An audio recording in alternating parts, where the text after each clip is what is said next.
Yeah. Okay.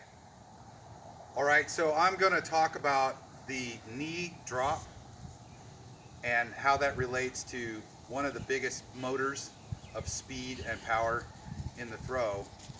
Um, Knee drop works in a lot of different sports, and I already did a video on it, which is the rotating your foot, right?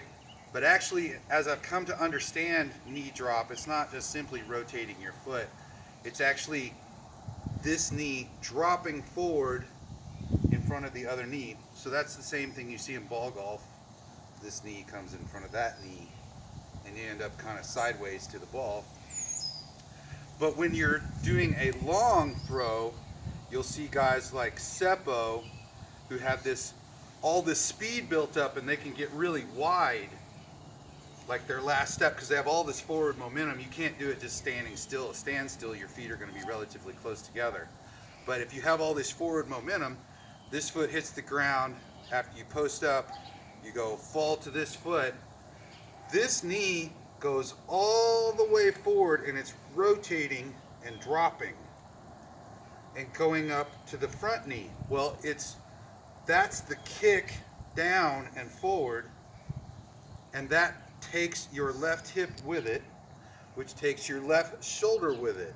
Okay, so if you think about the transfer of energy, if you got a big wide stance and got all this, I'm going to take my knee from all the way over here all the way over to here. That's a huge wind up. The knee is actually an indication of that big long wind up, which ends up the entire left side being compressed over the right foot.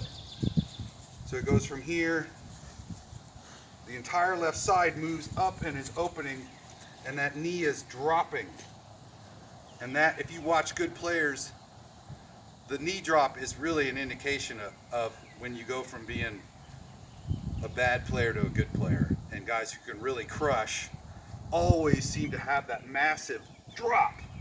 So it goes super fast, because that knee is traveling like 2 feet. And with it, it's building up all this left side energy coming around your right side. Thank you.